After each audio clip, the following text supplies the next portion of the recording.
fearful for her safety.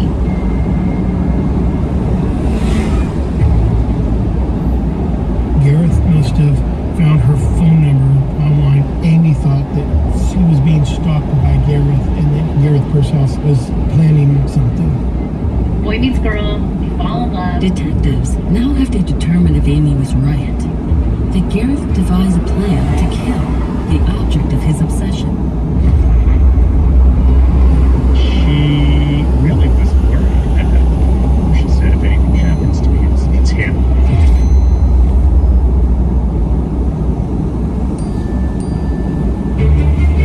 After learning about Amy Harwick's abusive ex-boyfriend, Gareth Purcell, police returned to the crime scene looking for evidence that could link him to her murder. The next door neighbor's house will locate two relevant pieces of video. First is from the front doorbell camera. They find surveillance footage of Michael Herman erratically running around trying to get help, knocking on neighbors' doors. Now we have confirmation of Michael Herman's story about him going for help, but we also get footage from the same next door neighbor's back camera. We see an unknown white male wearing gloves and a cap. The man's face is uncovered, but the low quality of the video makes it hard to decipher his features. At this point, we didn't know if this was the ex-boyfriend, if this was somebody else. We didn't know who he was. Upon examining what the man is wearing, his gloves stand out. These were thick, heavy, more work type of a glove that he was wearing. We thought it shows his premeditation and his planning of the event. To police, the video presents clear evidence that the man was trying to cover his tracks. Has he been there before? I think most likely, because he knew exactly where he was going to hop the fence. It became perfectly clear in my mind that this unknown person hopped over the fence.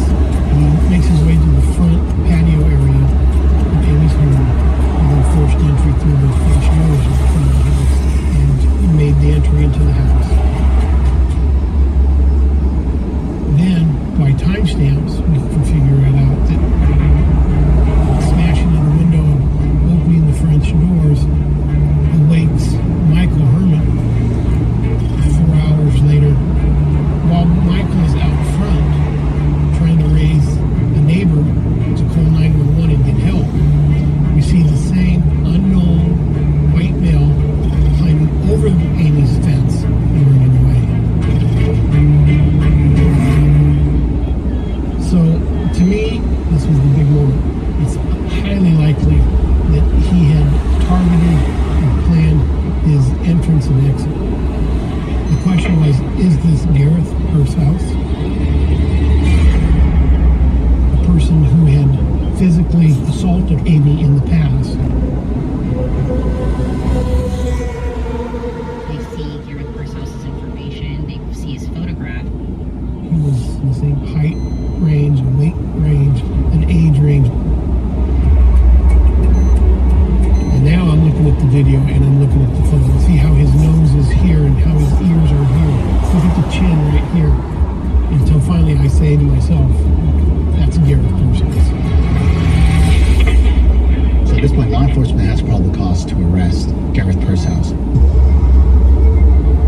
Police officers go to Gareth Purcell's home in Playa del Rey.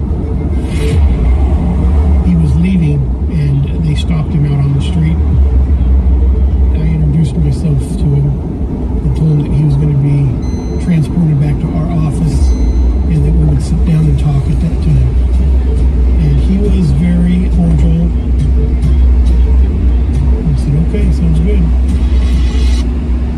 The officers took him into custody at that point. As detectives prepare to question Gareth, they make a telling discovery. He had scratches on his neck, chest, arms. They notice those injuries are consistent with someone being in a struggle. He had a large bruise on the inside of his bicep. It looked like, to me, bite mark. So at this point, DNA sample from Purcell's, which they will compare to the blood found at Amy's home. When I asked Gareth during our interview when was the last time he had seen Amy or had contact with Amy, he said it had been years. So I said, okay, I don't think you are telling us the truth. What about the ex-biz red carpet? I said, yes, I saw her at the red carpet. And he was very nonchalant, kind of shook his head. Then when I told him that she had died, his demeanor completely changed. And he started looking down. He basically knew.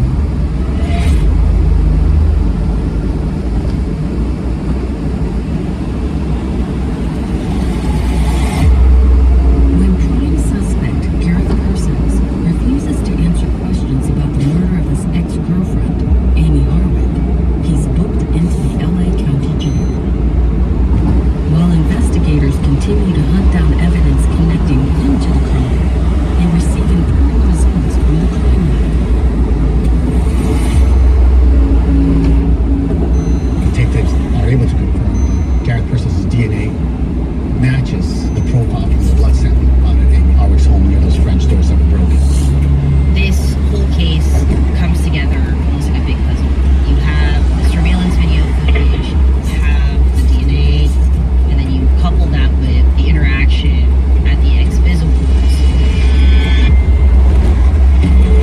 All the evidence points to Gareth Persons as Amy's killer.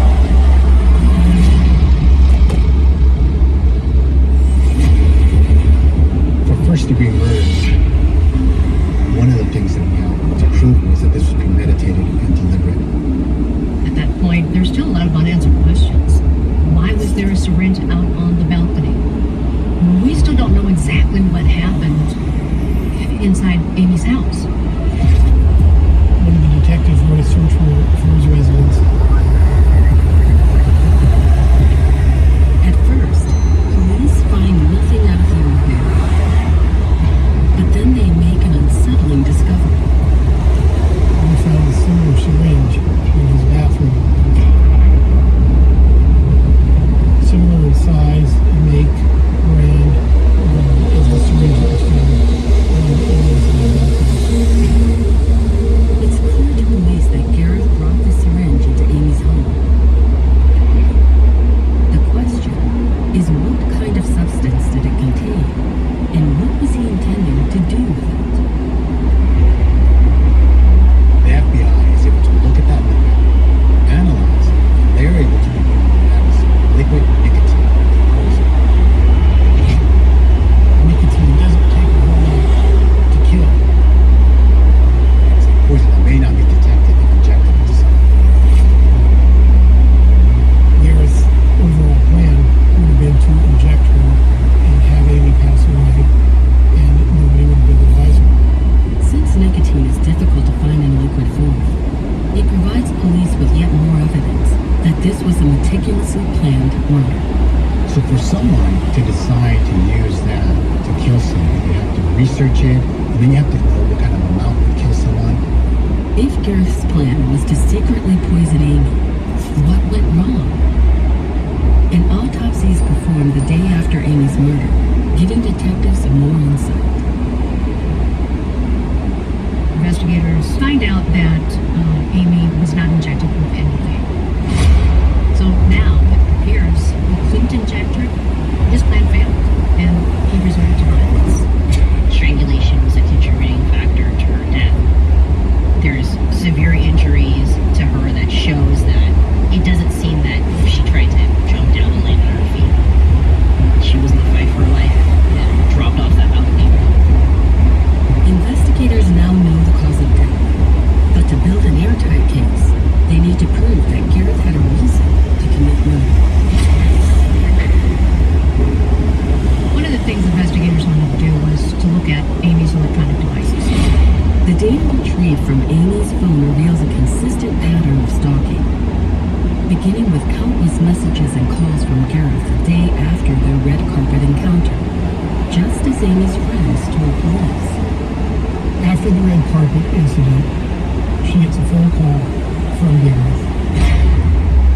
I have so much I need to say. Please give me a chance to look over it. Once he saw her again, boom, triggered. All the feelings come back. The rejection and the rage are right there, front and center. She shuts him down via text message saying that they're not going to communicate anymore, and she blocks his number.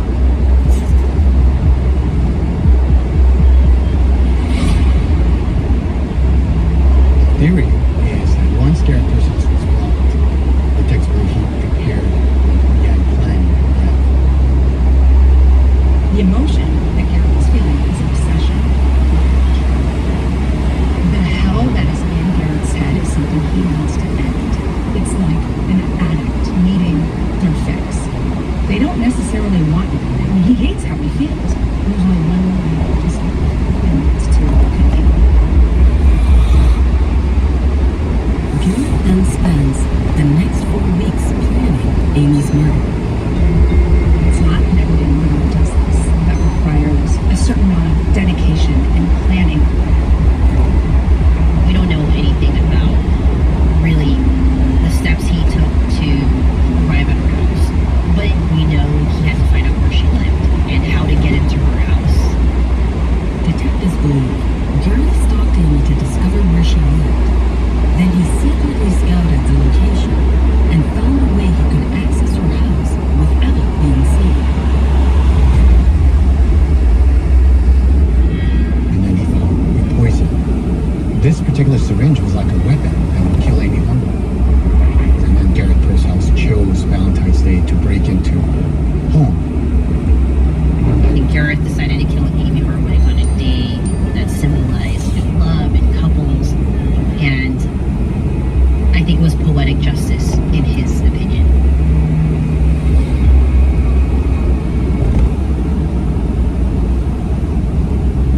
Now the evidence presented a clear picture of someone who was premeditated in causing the death of Amy Harwick. Going into trial, we felt very prepared. We have scientific evidence, we have forensic evidence, but we didn't have a witness to how that murder really went down. So when the defense stood up and talked about what Gareth was planning, that kind of took me by surprise. I didn't see that one coming.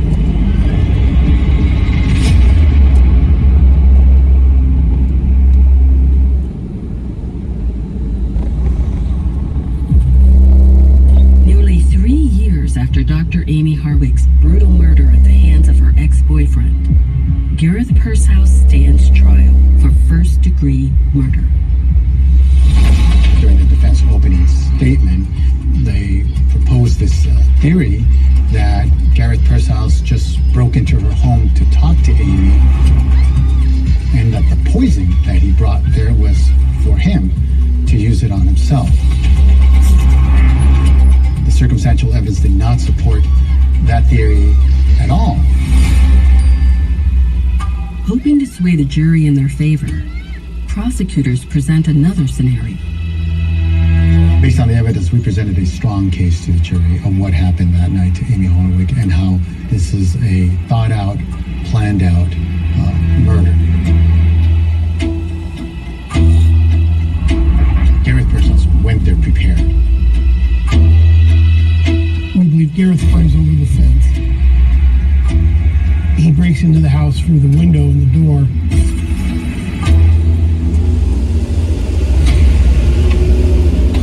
And then Gareth went upstairs. And I can only, in my mind, imagine he laid in her bed and waited for Amy to come home. He waited for close to 4 hours. So Amy gets home at about 1:02 a.m. She walked inside her home, went upstairs, is immediately confronted by Gareth Pershouse. And then her just being completely shocked, dropping her bags out of sheer terror.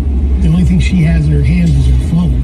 So I think she threw her phone at him, turned, and started to run away. He grabbed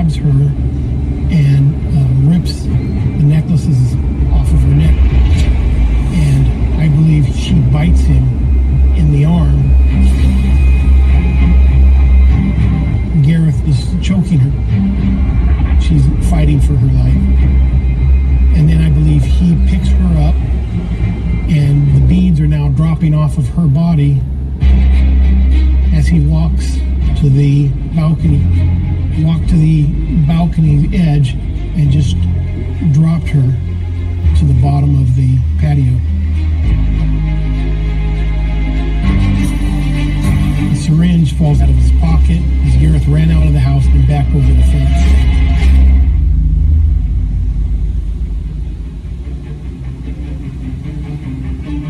Amy Harwick was murdered by defendant Gareth Pershouse because he was obsessed with her. All these actions show that he was going to, in a way, punish her for rejecting him, and that he thought about how to do it.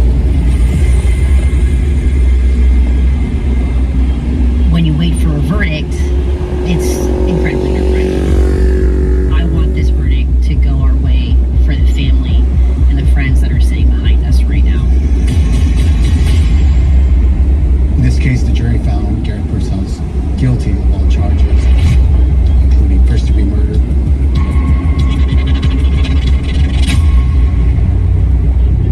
The judge sentenced him to the maximum sentence in this case, which was life without the possibility of parole. I felt satisfied. Well, it's, Okay. Yeah,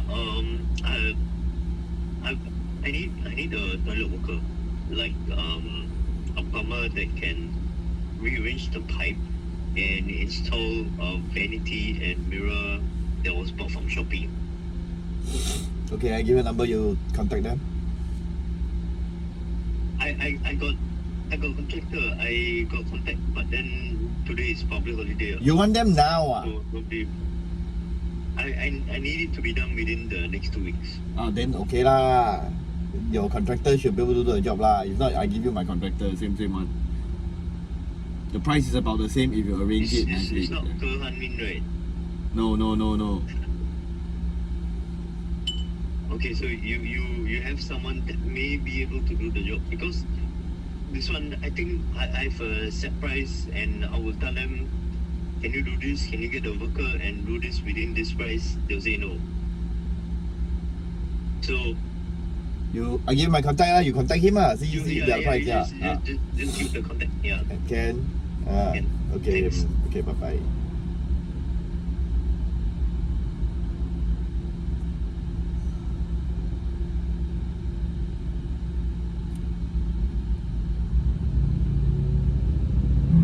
just absolutely devastating. It should never have happened. The death of Hollywood therapist Amy Harwick has sparked more discussion across the nation about domestic violence and stalking. Harwick was killed 1 week ago. Amy's death is very frustrating because a restraining order is absolutely no guarantee that you won't get hurt. But without it, law enforcement can't do anything to help you. There's not much you can do to stop somebody who's super controlling and ultimately stalking, like Gareth was.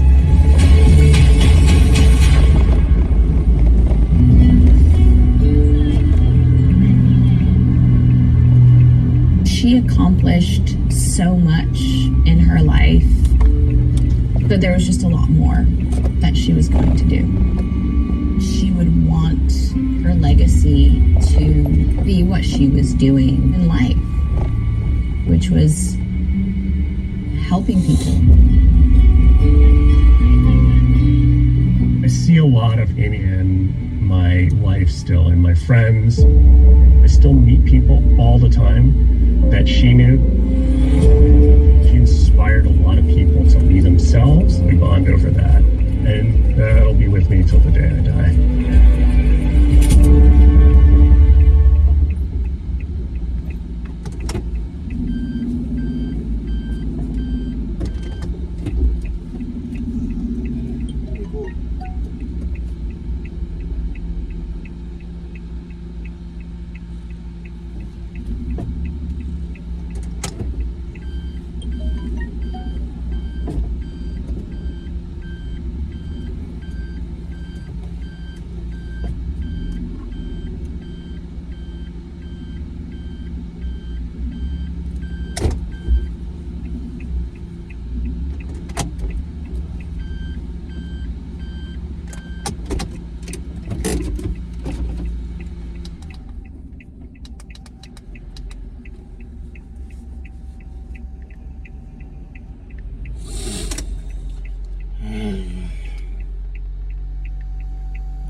给你的号码给我朋友，你看他要做什么，你可以帮就帮哦。